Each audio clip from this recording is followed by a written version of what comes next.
dívat do roku 1945 na německou ustupující kolonu, která prchá před Rudou armádou. Snaží se dostat do amerického zajetí. Všichni jsou si vědomi, co by je čekalo, ale čekalo by je to právě. Ano, představme tu techniku, kterou právě teď vidíme. To je technika vesměs odtud z muzea na demarkační linii. Ano, vepředu máme německý polopásový obrněný transportér. Tady je to poválečná produkce Československé lidové armády, obrněný transportér OT-810. V Německu se označoval tento stroj SDKF 251, byl osazen benzínovým motorem, parametry se neliší. Druhý v závěsu je nákladní automobil, Steyr, třetí je Opel Blitz, čtvrtý je fenomén. Němečtí vojáci v té době, když věděli, že vlastně je to poslední výspa, bojují v podstatě o záchranu. Je zbytečné zemřít v tom okamžiku. Tady vidíme, jak polopásový transportér najel na minu a teď začíná zajišťování obrany z pozice německé ústupové kolony. Neví, co je před nima samozřejmě a nechtějí se dát zadarmo. A jsme někde tady, dejme tomu na Rokycansku, jsme na demarkační linii, ten výjev, Je to ustupující kolona z Prahy, která odcházela v 5. v noci, kdy velitelství Bartoš se domluvilo v Praze, velitelství gestapa, ale měli volný průchod. No a v tomto okamžiku narazili Němci na Čechy, kteří je nechtějí pustit, svoji zemi.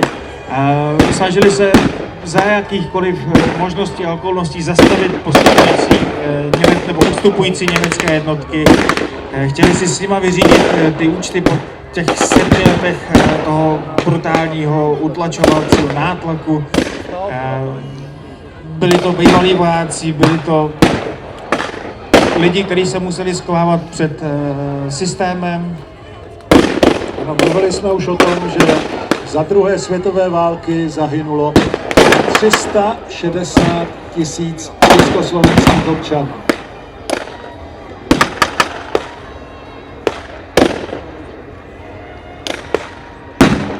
No a v rukách samozřejmě v tomto okamžiku opět mohli mít po těch 7 letech československou vlajku. Určitě nevýhoda revolučních bylo, že neměli všichni vojenský výcvik. Německá branná moc byla od začátku války od roku 1939 prakticky v pohybu.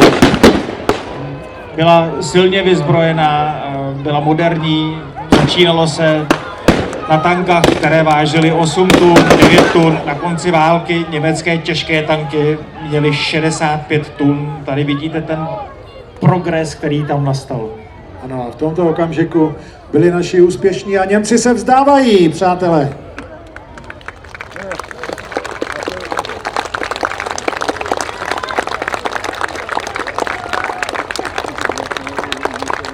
Já bych Němcům nevěřil.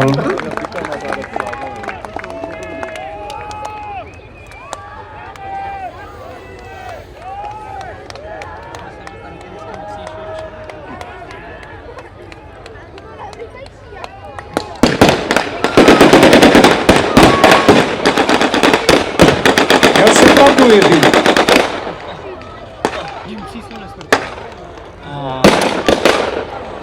Oni opravdu, ta euforie u těch českých obránců byla ohromná. Leco se podcenilo, tohle to byl jeden z příkladů, kdy prostě Němci chtěli za každou cenu se dostat do americké zóny. Na plochu nám přijíždí už těžká technika, představme si první kousek. Střední tank Panzer označená římská 3, je to velice zdařilá replika. Je to tank z počátku války, který byl nasazen od roku 1939. Prošel celou válku, na konci války byly tyto už v té době lehké tanky čela kolon, zajišťovací ústupové jednotky. Za ní vidíme repliku německého už těžkého tanku Panzer SDK 5 římská. Na ploše vidíte ženisty, jak připravují průchod pro svou těžkou techniku. Byla to jejich pojistka ve snaze dostat se do americké zóny. Vidíte ještě, že vojáci jsou plně vyzbrojený. Představme si ještě druhý tank na ploše Panther, označená římská 5. To už byl velmi moderní a v té době pokročilý tank. Samozřejmě byla to odpověď na ruské tanky T-34. Velice zdařilý, osazený výkonným 75 mm kanonem se 44násobkem své ráže, což je délka hlavně. Mimochodem, co tam dělají ti dva vojáci na té cestě? Ti zkoumají, zda tam nejsou miny, nebo? Ano, ten bajonet jim pomůže, že zazvoní o minu. Aha. Pak samozřejmě přijde takzvané Himmelfahrkommando, které odminovává a dělá průchod v minovém poli. Ano, aby tanky mohly bezpečně projet. Tady vidíte tu dominantní sílu těch pásových vozidel. Slyšíte to dunění tankových motorů. Vychutnejte si je, máte je 10 metrů od sebe.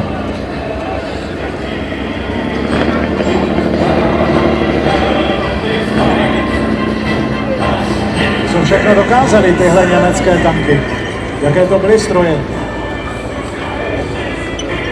Panther byl poměrně složitý, byl naddimenzovaný, nešlo samozřejmě je dát do sériové výroby nebo do průmyslové výroby, jako to měli udělaný Rudá armáda své střední tanky nebo americká armáda, která dokázala chrlit stovky tanků týdně. Když si to vezmeme jenom pro srovnání, tanku typu Sherman, hlavního amerického bojového tanku, bylo vyrobeno přes 55 000 kusů. Tanku typu Panther bylo 6100.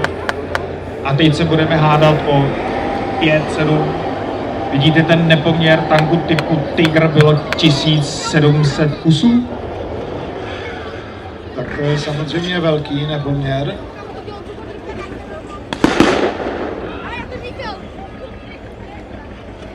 Vy teď můžete tanky sledovat přímo na našem polygonu. Stejně jako se zdá, že bohužel Němci tedy tam zmasakrovali naše vlastence. Tady vidíte, že německá ústupná kolona zaujala kompletní obranu, že dojde po radě vyšších velitelů, jakým směrem se dostat, kudy to bude nejrychlejší do Američanů. Zjistili, že někde za nima už se pohybuje Rudá armáda. A já už ji vidím. Na středu nám přijíždí legendární střední ruský tank T-34. Ten také chrlili sovětské závody ve velkém množství, co? Ano, bylo to také kolem 55 000 kusů těchto skvělých tanků. Tenhle už je osazen výkonnějším 85 mm kanonem, je to pozdější typ od roku 1944. A zpívá nám k tomu Marlene Dietrich, slavná hollywoodská hvězda německého původu, která nicméně proslula svými protinacistickými postoji.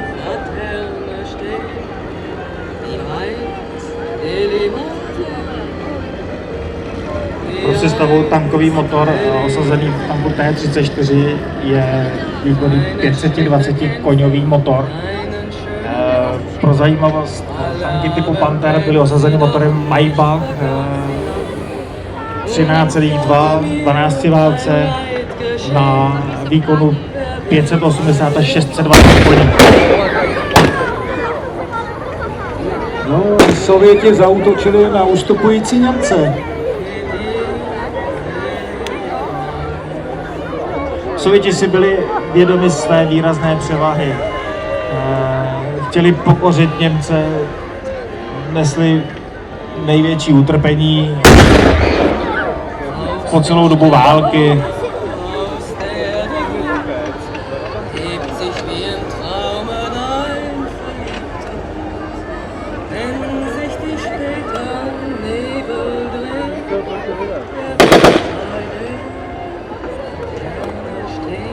Teď dojde přesně příkladu, kdy tanky bez pěchoty jsou zranitelné, protože neví, co je čeká.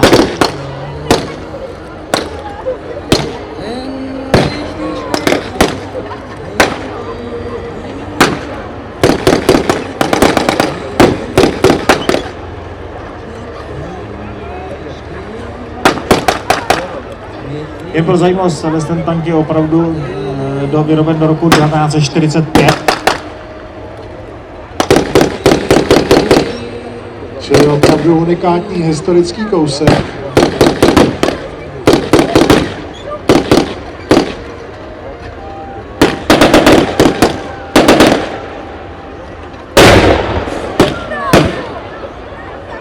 No a v tomto okamžiku dostal sovětský tank zásah.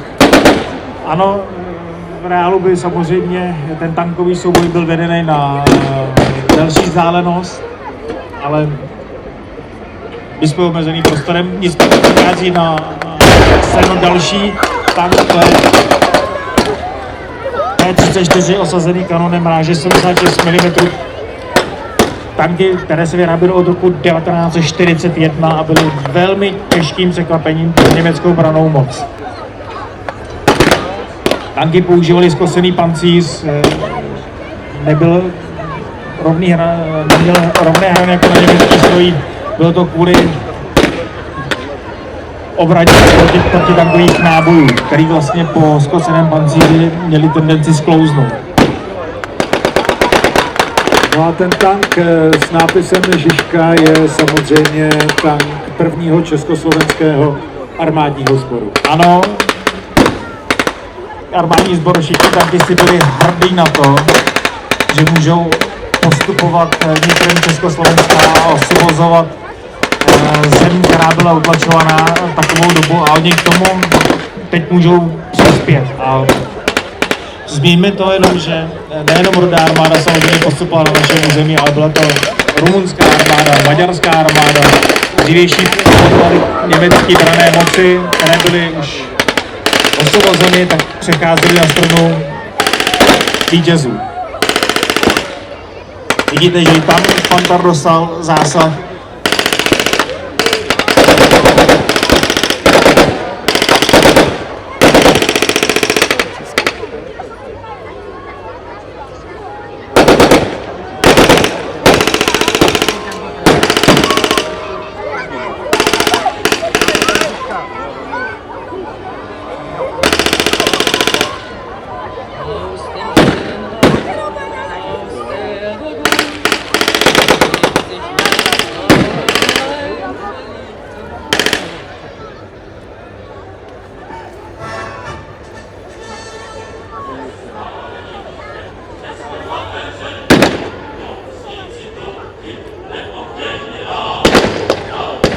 Vidíte ruského důstojníka, jak si žene svou pěchotu před. Snaží se Němce zajmout sám před americkou armádou. Snaží se zabránit ústupu do americké zóny. Tankem typu Panther vidíte americkou armádu, která osvobozuje demarkační linii a dojde k vyjednávání, jestli Němci přejdou do americké zóny nebo ne. Samozřejmě jednotky Wehrmachtu měly jakousi šanci a jednotky zbraní Waffen SS nebyly přijímány.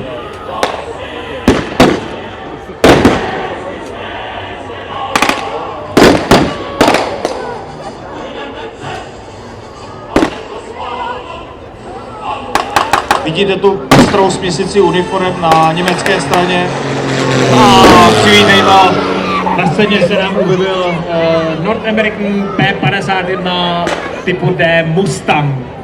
Ano, replika tohoto historického letadla. Ikona nebes, dá se říct, že toto letadlo smetlo německou Luftwaffe z oblak. Jeden z nejvýkonnějších pístových stíhacích letounů vyzbrojen 6 kulomety Boeing 50 dráže 12,7.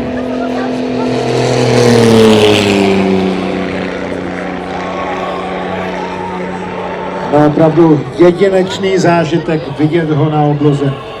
Stejně jako tu historickou techniku, kterou máme na poligonu. Vidíte, že už dochází na ploše k rozdělení, že Američané odmítají německou brannou moc vzít do své zóny, že jsou předávány zpátky Rudé armádě. Ale myslím si, že to stojí za zamávání pro pilota. Takhle mávali naši předkové, že jo? Ano. V roce 1945. V originále by byl motor osazen britským motorem Rolls-Royce Merlin. Stejný motor měl i stíhač Supermarine Spitfire. Vlastní motor postavený na Berlinu byl Ellison Griffin.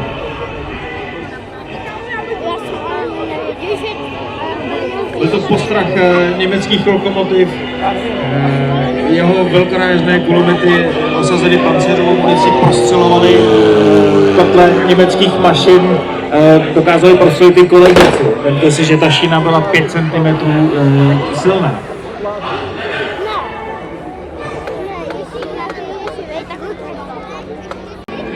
Národ se může radovat, nad námi lítají spojenecká letadla.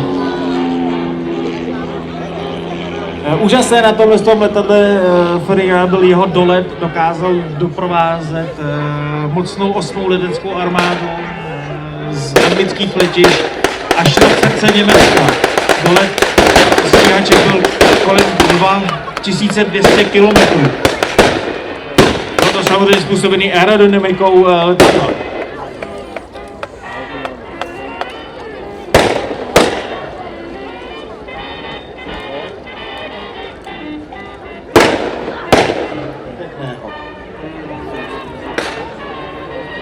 Nicméně je to odplata, jak tady zaznělo, za těch 7 let poroby, 7 let útlaku, za spousty mrtvých, za spousty obětí, za rozpoutání světového válečného konfliktu.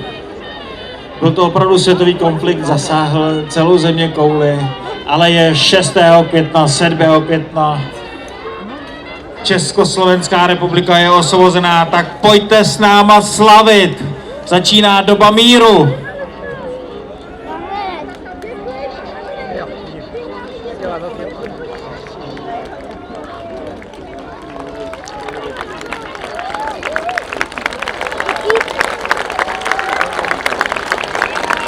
Děkujeme za váš potlesk. Děkujeme, potlesk patří na scénu Členům klubu vojenské historie. i my jim děkujeme. Ano, zhruba 100 je v tomto okamžiku na poligonu. A je dobojováno.